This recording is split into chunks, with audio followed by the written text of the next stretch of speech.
चलिए, तो इसमें हम लोग देखते हैं लेम्स इक्वेशन के जो न्यूमेरिकल्स करने, इसको माइनस कर लीजिए, ये माइनस है। अब पहला न्यूमेरिकल जो अभी प्रदुम्न ने आपको दिखाया था उसको मैं सॉल्व करने जा रहा हूँ। बड़ा आसान है, मैं पढ़ भी दे रहा हूँ एक बारी, मेरे पास बुक है, मैं पढ़ दे रहा हूँ एक बारी। A pipe of 200 mm external diameter, यानी कि समझो बच्चों एक्सटर्नल डायमीटर, ये डायग्राम मैं बना रहा हूं तो इसका external diameter, sorry internal diameter आपको दिया हुआ है। इंटरनल डायमीटर कितना दिया है? 200 mm। 50 mm थिकनेस, थिकनेस आपको कितनी दी हुई है? 50 mm। यहां भी कितना हो जाएगा? 50 mm। बोर्ड पे देखिए ध्यान से। Carries a fluid at a pressure of, fluid इसके अंदर है और फ्लूइड का प्रेशर कितना दिया हुआ है बच्चों? वो दिया है 10 मेगा न्यूटन पर मीटर स्क्वायर। अब थोड़ा ध्यान से देखो, ये कौन सा वैल्यू होगी इन चारों में से? सिग्मा C1 की, सिग्मा C2 की, सिग्मा R1 की, सिग्मा R2 की। तो जो फ्लूइड प्रेशर होता है वो या तो सिग्मा R1 होगा या सिग्मा R2 होगा। तो सिग्मा R1 होता है जो अंदर से प्रेशर लग रहा है, ठीक है। तो ये वैल्यू एक्चुअली आपको सिग्मा R1 की दी हुई है। अब देखिए इसका इंटरनल डायमीटर स्मॉल डी कितना दिया है? 200 mm। तो अंदर वाली रेडियस कितनी हो गई बच्चों इसकी? क्योंकि इन फॉर्मूलों में हमें रेडियस रखनी होती है, इसलिए रेडियस की बात करेंगे तो अंदर वाली रेडियस हो गई 100 mm, या इसको अगर मीटर में चेंज कर लें तो 0.1 मीटर। और जो दूसरा वाला डायमीटर है यानी बड़ा वाला डायमीटर, तो बड़ा वाला डायमीटर कितना हो जाएगा? 200 + 50 + 50 यानी कि 300 mm। तो बाहर वाली रेडियस कितनी हो जाएगी? इसका आधा यानी कि 150 mm, और उसको अगर मीटर में चेंज करोगे तो 0.15 मीटर हो जाएगा। आगे पढ़ते हैं सवाल को। Calculate the maximum and minimum intensity of circumferential stress. Circumferential stress की मैक्सिमम और मिनिमम वैल्यू पूछ रहा है। तो सर्कमफ्रेंशियल स्ट्रेस की जो दो वैल्यू है वो यही निकलती हैं। अब इसमें कौन ज्यादा होगा कौन कम होगा अभी हम लोग चेक कर लेंगे, लेकिन दो वैल्यू वो यही वाली पूछ रहा है जो ऊपर लिखी है। यानी आपसे सिग्मा C1 की वैल्यू भी पूछ रहा है और सिग्मा C2 की वैल्यू भी पूछ रहा है। आगे इसमें और भी कुछ कह रहा है, also sketch the radial stress distribution. अच्छा, एक रेडियल स्ट्रेस डिस्ट्रीब्यूशन का कर्व भी बनाना है। तो कर्व हम कब बना पाएंगे? जब हमें सिग्मा R1 और सिग्मा R2 की वैल्यू भी पता होगी। तो यानी कि काफी कुछ काम इस सवाल में हमें करना है, ये डेटा इतना गिवन है। आते हैं अपने फॉर्मूलों पर, जो ऊपर मैंने फॉर्मूले लिखे हुए हैं।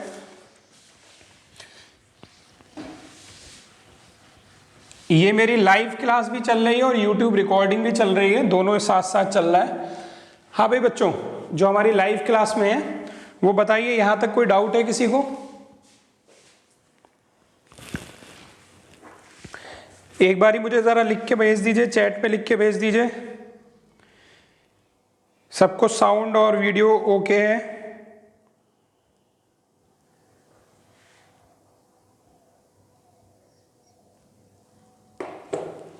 ठीक है, ओके ओके।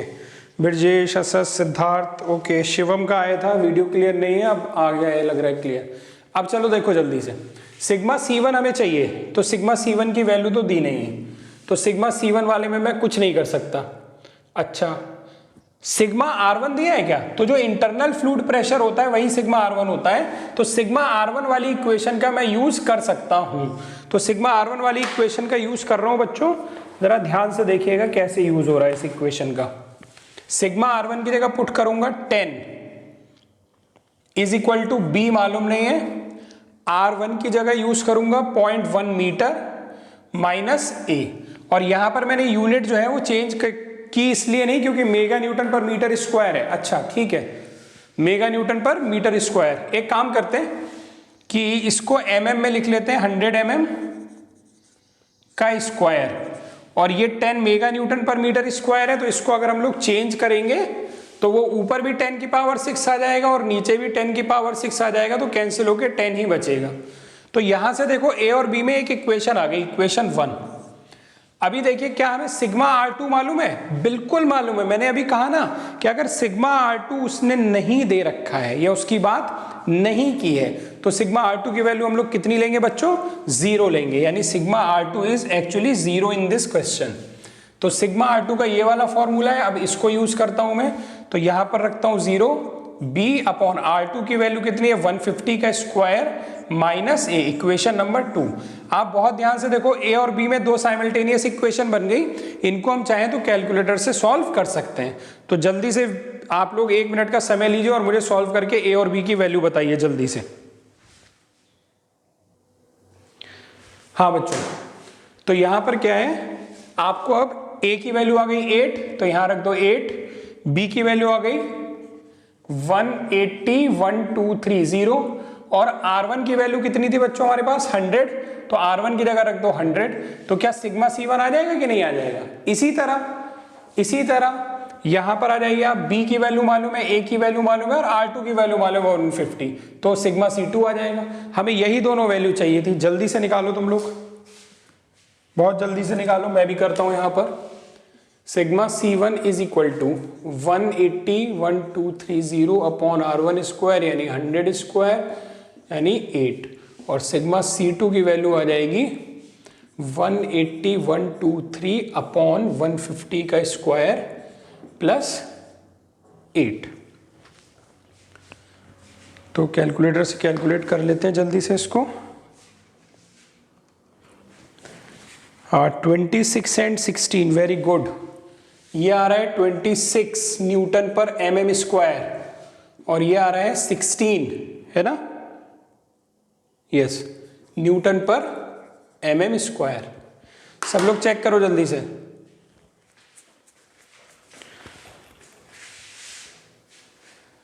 चेक करिए जल्दी सब लोग, जिसको दिक्कत हो बोलिए। तो इसमें अब हमें एक कर्व और ड्रॉ करना है। वो कर्व देखिए कैसे ड्रॉ होता है, बहुत ध्यान से देखना, आसान है एकदम। इधर हम लोग लेंगे रेडियस, इस एक्सिस पर लेंगे रेडियस और इस एक्सिस पर लेंगे स्ट्रेस। ठीक है बच्चों, चलो देखो, सिग्मा C1 कितना है 26, तो ये 0 है, ऊपर गए यहां कहीं सपोज 26 है मेरे पास।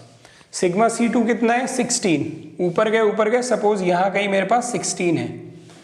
ठीक है, इतनी बात। अब यहां से देखो, इसकी वैल्यू 26 से कितनी हो गई है 16। कब? मान लेता हूं ओरिजिन पे जो रेडियस है वो r बराबर 100 mm है, तो r बराबर 100 mm पे 26 है, म्यूट कर लीजिए जिसका माइक ऑन है। r बराबर 100 पर 26 है वैल्यू, और इधर रेडियस बढ़ रही है और r बराबर 150 पर ये वैल्यू कितनी हो गई 16, तो थोड़ी कम हो गई। अगर चेक करेंगे तो यहां कहीं हो गई, तो बस इससे इसको मिला देना है। तो ये जो कर्व हमारा बना, ये कर्व बना सर्कमफ्रेंशियल स्ट्रेस का। अभी हमें रेडियल स्ट्रेस का और बनाना है। तो बच्चों रेडियल स्ट्रेस यानी सिग्मा R1 और सिग्मा R2। तो सिग्मा R1 की वैल्यू कितनी थी 10, sigma R1 is equal to 10 कब? जब R1 बराबर कितना था 100, और सिग्मा R2 बराबर 0 कब? जब R2 बराबर कितना था 150, क्योंकि वो दिया नहीं था, तो सिग्मा R2 की वैल्यू कितनी हो गई 0 हो गई। अब इसको भी बनाते हैं, तो इसके नीचे ही बनाएंगे। तो ये 26 माना था मैंने, ये वाला पॉइंट माना था मैंने 16, और सिग्मा R1 की वैल्यू 10 है, तो यहां कहीं होगी। और कब? R बराबर 100 पर। तो R बराबर 100 मैंने ओरिजिन पे ही माना है, तो एक पॉइंट तो ये हुआ, और दूसरा पॉइंट क्या हुआ 150 पर 0, यानी 150 पर जब आए तो इसकी वैल्यू कितनी है 0, तो 0 तो यही बन जाएगा। बस इससे इसको मिला दीजिए, तो इससे इसको मिला देता हूं। स्ट्रेट लाइन मत बनाइएगा, थोड़ा सा कर्व रहेगा, तो ऐसे बनेगा ये। और बना लो अच्छा जल्दी से, पहले बना लीजिए। ये वैल्यू कितनी है 10। फिर से देखिए एक बार जरा ध्यान से, चलो दोबारा बना के बताता हूं पूरा, क्योंकि ये नहीं करोगे तो फिर नंबर कट जाएंगे आपके। ठीक है, हम लोगों को एक स्ट्रेस डिस्ट्रीब्यूशन कर्व बनाना है। किस किस का बनाना है? सर्कमफ्रेंशियल स्ट्रेस यानी सिग्मा C1 सिग्मा C2 का भी बनाना है, और हमें बनाना है सिग्मा R1 और सिग्मा R2 का भी। तो ध्यान से देखिए, मैंने क्या किया, ये y एक्सिस बनाई, ये x एक्सिस बनाई। y एक्सिस पर हमने क्या ले लिया है बच्चों? हमने ले लिया है स्ट्रेस, और x एक्सिस पे बच्चों हमने क्या ले लिया है? रेडियस ले लिए। और ओरिजिन पर जो रेडियस है वो हमने मान लिया कि r बराबर 100 है। अब तुम ये मत कहना कि सर ओरिजिन पे तो r बराबर 0 होना चाहिए। हमने इसको r बराबर 100 मान लिया, मैं r बराबर 100 से काउंटिंग शुरू कर रहा हूं। तो यहां कहीं r बराबर कितना होगा बच्चों? 150 होगा। ठीक है, अब मुझे बताओ r बराबर 100 पर सिग्मा C1 की वैल्यू कितनी है? 26, तो 26 स्ट्रेस इस डायरेक्शन में, तो यहां बना लेते हैं ऐसे 10, 20, 30, अगर ऐसे आप बनाओगे तो 26 यहां कहीं आएगा, तो r बराबर 100 पर 26, यानी ये बराबर ये वाला पॉइंट, और r बराबर 150 पर वैल्यू कितनी है 16, तो 150 पर 16 कहाँ होगा, यहां कहीं होगा भाई। आप अगर ऐसे देखें 10, 20, तो 16 मान के चलिए, इससे थोड़ा सा नीचे होगा यहां कहीं ऐसे, ये वाला जो पॉइंट है वो 16 का है। तो अब इन दोनों को मिला दीजिए, तो ये तो हो गया सिग्मा C1 और सिग्मा C2 का कर्व, थोड़ा कर्विकल मिलाइएगा। फिर अब सिग्मा R1 पर आते हैं, तो जब R1 बराबर 100 है तो सिग्मा R1 बराबर 10 है, तो R1 बराबर 100 पर सिग्मा R1 बराबर 10, यानी 10 तक जाएंगे, तो एक पॉइंट तो ये हो गया सिग्मा R1 के लिए। सिग्मा R2 की वैल्यू 0 है कब, जब R2 बराबर 150 है, तो R2 बराबर 150 पर वैल्यू स्ट्रेस की 0 है, यानी ऊपर नीचे कहीं नहीं जाएंगे, यहीं रुकेंगे, और इससे इसको मिला दिया, थोड़ा कर्विकल होके मिलाएंगे ये, तो ये हमारे स्ट्रेस डिस्ट्रीब्यूशन कर्व बन गए दोनों के। यहां तक किसी को दिक्कत हो रही है बोलिए जल्दी से, कोई समस्या हो तो। चलिए क्वेश्चन नंबर 2 शुरू करते हैं। 2 है calculate the thickness of the metal, आपको थिकनेस बतानी है मेटल की, thickness of the metal necessary for a cylindrical shell of internal diameter is 160 mm to withstand an internal pressure. ये तो बड़ा आसान सवाल है, इंटरनल प्रेशर ये दिया हुआ है। If maximum permissible tensile stress, maximum permissible tensile stress, तो बच्चों 3 तरह की स्ट्रेसेस डेवलप होती हैं थिक सिलेंडर में। पहली स्ट्रेस हमारी होती है सिग्मा C, दूसरी होती है सिग्मा R, और तीसरी होती है सिग्मा L, और इनकी दो वैल्यू होती है sigma C1, sigma C2, sigma R1, sigma R2, लेकिन सिग्मा L की एक ही वैल्यू होती है। उसके फॉर्मूले में आप जब भी पुट करेंगे तो वो सिग्मा L की एक ही वैल्यू आती है निकल करके, तो इसलिए ये 2 नहीं होती हैं। अब इनमें सबसे ज्यादा जो होता है वो ये होता है सिग्मा C1, अभी आपने देखा था ना सिग्मा C1 निकाला था हम लोगों ने, ये सबसे ज्यादा होता है। तो कभी भी ऐसे दिया होगा maximum permissible tensile stress, it means उसने सिग्मा C1 की वैल्यू दी हुई है 125 मेगा न्यूटन पर मीटर स्क्वायर। ये सबसे इंपॉर्टेंट पॉइंट था, वरना आप समझ ही नहीं पाते सिग्मा C1 दिया है कि सिग्मा C2 दिया है। अब आगे क्वेश्चन देखो, थिकनेस पूछ रहा है। थिकनेस हम लोग बच्चों कैसे निकाल सकते हैं, ये मैंने बनाया, ये इंटरनल डायमीटर है और ये थिकनेस है। थोड़ा सा ध्यान दें अगर हम लोग, तो मैंने इसे सेंटर बनाया, तो ये वाली डिस्टेंस R1 हो गई रेडियस, और यहीं से अगर बाहर वाली रेडियस खींचूं तो वो R2 हो गई। तो थिकनेस क्या हो गई हमारी, R2 में से R1 माइनस कर दें, यानी थिकनेस हो गया R2 माइनस R1। और हम लोग को यहां पर क्योंकि स्मॉल d मालूम है, अंदर वाला डायमीटर मालूम है, यानी R1 बराबर हो गया 80 mm, तो बस R2 मिल जाए काम खत्म हमारा। इतनी बात क्लियर हुई सबको? एक बार मुझे चैट में जल्दी से यस लिख के भेजिए अगर इतनी बात क्लियर हो गई हो तो कुल मिला के सारी प्रॉब्लम यही है, R2 निकला है। R2 देखो इन 2 फॉर्मूलों में आता है, इन 2 फॉर्मूलों के में लगाने के लिए हमको कोई भी फॉर्मूला तुम्हें लगाना हो दोनों में से, उसके लिए पहले तुम्हें A और B मालूम होने चाहिए, तभी ये फॉर्मूले लग सकते हैं। तो A और B कैसे निकल सकते हैं, तो यहां पर तो A और B देखो कैसे निकल सकते हैं। अप्रोच देखना जरा सवाल की कि कैसे मैं बता रहा हूं, बहुत ध्यान से। हम इन चारों में ही A और B आ रहे हैं, तो हम इन चारों में से ही कोई भी 2 इक्वेशन यूज करके A और B की वैल्यू निकाल सकते हैं। बस तुम ये देखना कैसे करना है। क्या हम पहली इक्वेशन में रख सकते हैं, तो रख लेते हैं ना, देख लेते हैं रख के यार। सिग्मा C1 कितना दिया 125, यूनिट चेंज करोगे तो यही आएगा, बस mm में हो जाएगा, is equal to B upon R1 square. R1 कितना 80, mm में 80 स्क्वायर प्लस A, या तो ये तो सही है भाई, A और B में एक इक्वेशन हो गई। क्या दूसरी इक्वेशन में रख सकते हैं, तो जब दूसरी इक्वेशन में रखोगे बच्चों, तो ना तो हमें सिग्मा R1 मालूम है, ना हमें B मालूम है, ना A मालूम है, तो ये बेकार है मेरे लिए अभी। इसी तरह सिग्मा C2 भी नहीं मालूम है, B भी नहीं मालूम, A भी नहीं मालूम, ये भी बेकार है। और तुम्हें नहीं समझ में आ रहा कैसे बेकार है तो तुम बच्चों रख के देख लेना ना, तुम्हें अपने आप समझ में आ जाएगा मेरे यूज की नहीं है। तुम इसमें रखो अब जरा, तो अगर इसमें रखते हैं, क्योंकि इस सवाल में अगेन एक्सटर्नल प्रेशर या सिग्मा R2 की बात नहीं की है, तो सिग्मा R2 कितना होगा 0। तो सिग्मा R2 को मैं 0 रखता हूं इस इक्वेशन में, is equal to B upon R2 square, B upon R2 square,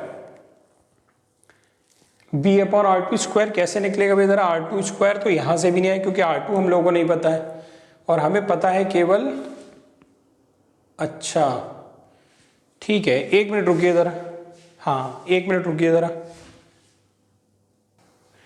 हाँ ये तो यहां से हो जाएगा, सिग्मा R1 में रख देते हैं क्योंकि ये तो मालूम है ना, तो सिग्मा R1 की जगह 25 बी अपॉन 80 का स्क्वायर प्लस ए।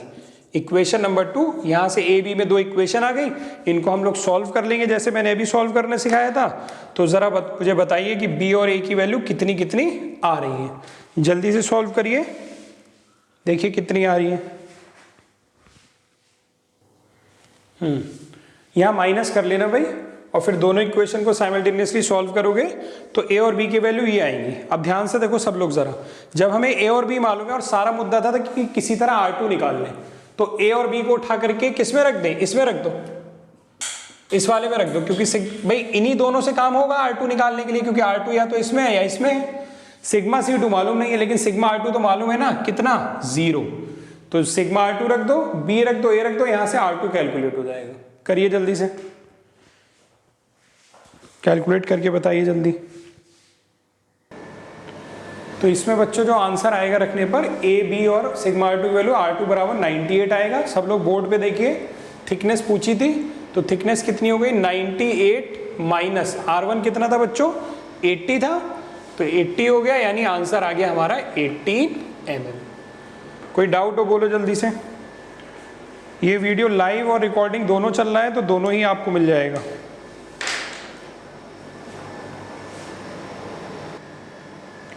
थर्ड क्वेश्चन के हिसाब से अगर हम लोग देखें तो कह रहा है ए thick wall closed end cylinder is made of N alloy, उसके लिए ई की वैल्यू इस बार दी हुई है, तो अभी देखेंगे ई का क्या यूज है। 72 GPa और 1/m यानी कि म्यू, पॉइजन्स रेशियो की वैल्यू दी है 0.33, हैज इनसाइड डायमीटर डी दिया है आपको 200 mm, outside diameter capital D आपको दिया हुआ है 800 mm। The cylinder is subjected to internal fluid pressure यानी कि सिग्मा R1, इसकी वैल्यू आपको दी है 150 मेगापास्कल, ठीक है। Determine the principal stresses, principal stresses बताने हैं आपको, यानी सिग्मा C1 और सिग्मा C2 बताना है, यानी सिग्मा C1 की वैल्यू पूछी है और सिग्मा C2 की वैल्यू पूछी है। Also determine the increase in inside diameter due to fluid. अच्छा अब ये देखो ध्यान से सुन लो, पहले एक सिलेंडर है और सिलेंडर के अंदर कुछ फ्लूइड भरा है, वो फ्लूइड प्रेशर लगाएगा तो उसका साइज बढ़ेगा, तो एक इंटरनल डायमीटर है एक एक्सटर्नल डायमीटर है। अब ये मत सोचना कि जितना इंटरनल डायमीटर बढ़ेगा उतना ही एक्सटर्नल डायमीटर बढ़ेगा, ये कोई जरूरी नहीं है। ये भी तो हो सकता है कि इंटरनल डायमीटर बढ़े और एक्सटर्नल डायमीटर बढ़े ही ना, लेकिन ऐसा नहीं होता है, ये भी बढ़ता है वो भी बढ़ता है, लेकिन दोनों अलग अलग बढ़ता है। तो वो पूछा है आपसे, उसके लिए क्या हम लोग नोटेशन देते थे, हम लोग नोटेशन देते थे डेल्टा डी का, डेल्टा L/L, डेल्टा D/D, लेकिन ये हम बाद में बताएंगे। पहले आप सिग्मा C1 और सिग्मा C2 तो कैलकुलेट करो। तो पहले तो यूनिट हो सकता है कुछ लोग भूल गए हो, ये तो GPa का मतलब होता है न्यूटन पर मीटर स्क्वायर, सॉरी पास्कल का मतलब, जी तो जी है और यहाँ भी पास्कल का मतलब वही है, मेगा मेगा रहेगा और पास्कल मतलब न्यूटन पर मीटर स्क्वायर। चलो सिग्मा C1 और सिग्मा C2 निकालने की कोशिश करते हैं। तो ये 4 इक्वेशन है मेरे पास। तो पहली इक्वेशन, पहले हमें ए और बी जब तक नहीं पता चलेगा तब तक काम हमारा नहीं होगा। तो चेक करें क्या हमें सिग्मा R1 पता है, हाँ पता है, तो ये वाली इक्वेशन यूज कर सकता हूँ। तो सिग्मा R1 की जगह पुट कर देता हूँ मैं कितना 150 इज इक्वल टू बी को बी रहने देता हूँ अपॉन R1 स्क्वायर। तो R1 कितना है 100 हो गया भाई, रेडियस 100 का स्क्वायर माइनस ए इस इक्वेशन से। और सिग्मा R2 क्योंकि नहीं दिया है ना कुछ उसके बारे में एक्सप्लेन किया है, तो उसकी वैल्यू कितनी लेंगे 0 is equal to B upon external diameter की रेडियस कितनी हो गई 400, तो ये हो गया 400 का स्क्वायर माइनस ए। जल्दी से सॉल्व करके ए और बी की वैल्यू निकालिए, जल्दी करिए। तो बच्चों इस तरीके से b और a की वैल्यू हमारे पास आ गई, और b और a की वैल्यू को अगर हम ऊपर वाली दोनों इक्वेशन में पुट कर दें तो सिग्मा C1 और सिग्मा C2 निकल आएगा। तो आप लोग भी कैलकुलेट करिए साथ साथ, मैं यहाँ पुट करता हूँ। तो सिग्मा C1 बराबर हो जाएगा b upon R square. Mute कर लीजिए भाई जिसका भी माइक ऑन है, अपॉन R1 स्क्वायर। ओके, अब ठीक है, दिखाई दे रहा है?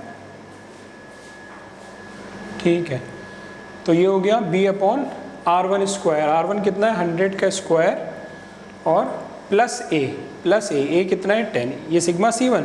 इसी तरह सिग्मा C2 कैलकुलेट करो तुम लोग। मैं आंसर लिख देता हूँ इनके कितने आने चाहिए।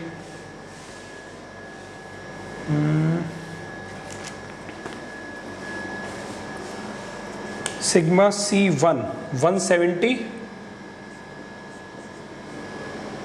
न्यूटन पर mm स्क्वायर, और सिग्मा C2 आएगा 20 न्यूटन पर mm स्क्वायर।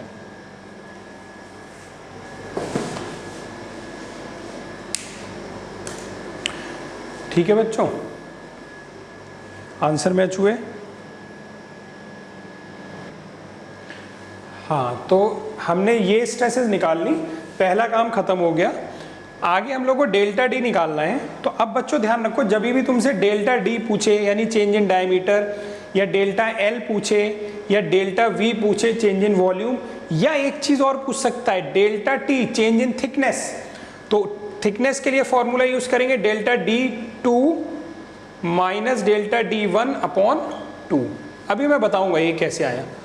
अभी पहले सिग्मा एल निकालें हम लोग। सिग्मा एल का फॉर्मूला है P into R1 square upon R2 square minus R1 square. क्या हमें इसमें सारी वैल्यू मालूम है? अगर सारी वैल्यू मालूम है तो ज़रा इसमें पुट कर दीजिए और सिग्मा एल की वैल्यू निकाल लीजिए जल्दी से।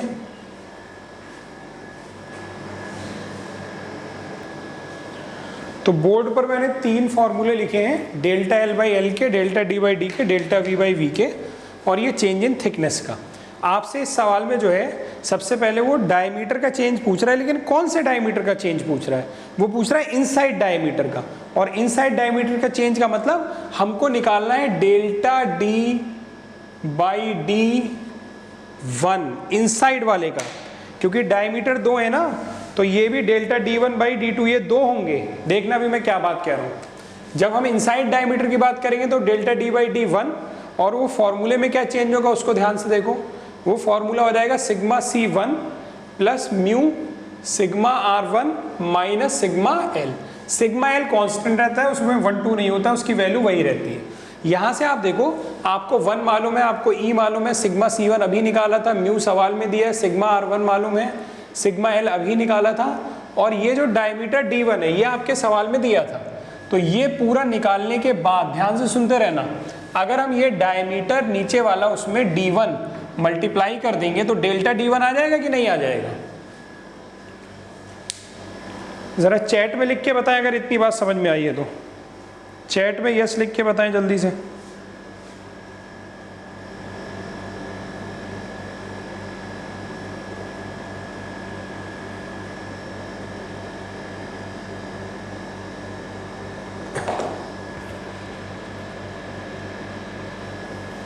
ठीक है, ओके ओके, ठीक है, मिल गया मुझे सबके ऐसे, यानी समझ में आ गई बात। अगर वो डेल्टा D2 की बात करता तो मैं क्या करता, डेल्टा D2 बाई D2, अब की बार दूसरे बाहर वाले डायमीटर की, तो यहाँ क्या चेंज होता, यहाँ सब 2 हो जाता, यहाँ पर क्या हो जाता 1 बाई E और sigma C2 plus mu sigma R2 minus sigma L। Sigma L constant रहता है क्योंकि उसका फॉर्मूला अभी तो तुम लोग ने बताया था, P into R1 square upon R2 square minus R1 square, उसमें कोई चीज़ बदलेगी ही नहीं, चाहे 1 हो या 2 हो, तो ये कांस्टेंट रहता है। तो इसमें पुट करेंगे तो डेल्टा D2 आ सकता है, D2 से इधर मल्टीप्लाई करके। तो इस तरीके से हम 2 डेल्टा D2 निकाल सकते हैं और 2 डेल्टा V1 भी निकाल सकते हैं। जब यहाँ 1 कर दोगे सब चीज़ें तो डेल्टा V1 आ जाएगा वॉल्यूम से मल्टीप्लाई करके, जब यहाँ 2 कर दोगे तो वॉल्यूम से मल्टीप्लाई करके डेल्टा V2 आ जाएगा। ठीक है, अब देखो एक और चीज़, थिकनेस। तो जब तुमने यहाँ से डेल्टा D1 निकाल लिया और यहाँ से डेल्टा D2 निकाल दिया, यहाँ पुट कर दो, चेंज इन थिकनेस आ जाएगा। आया समझ में? बस आज के लिए इतना ही है। आप लोग सॉल्व कर सकते हैं, आप लोग सॉल्व कर सकते हैं। अभी मैं 2 मिनट हूँ यहाँ पर, और आज के लिए इतना है। एक न्यूमेरिकल और बचा है, वो मैं कराऊंगा नहीं, आपको फोटो खींच के भेजूंगा। 4 न्यूमेरिकल मुझे इस टॉपिक पे कराने थे, 3 डिस्कस कर लिए। चौथा सिद्धार्थ तुम्हारे पास लिखा हुआ, उसको स्क्रीन शेयर कर देना या बच्चों को भेज देना स्क्रीनशॉट। ठीक है, भेज देना, अभी उसका सॉल्यूशन मैं भेजूंगा। तो आई होप आपको ये YouTube वीडियो समझ में आया होगा। कोई भी दिक्कत होगी तो आप मुझे कमेंट कर सकते हैं, चैट में बता सकते हैं। Thank you very much. और आप ये लाइव और YouTube दोनों पैरेलल चल रहा था, तो बच्चों आप लोग इसको YouTube पर आप कैच कर पाएंगे।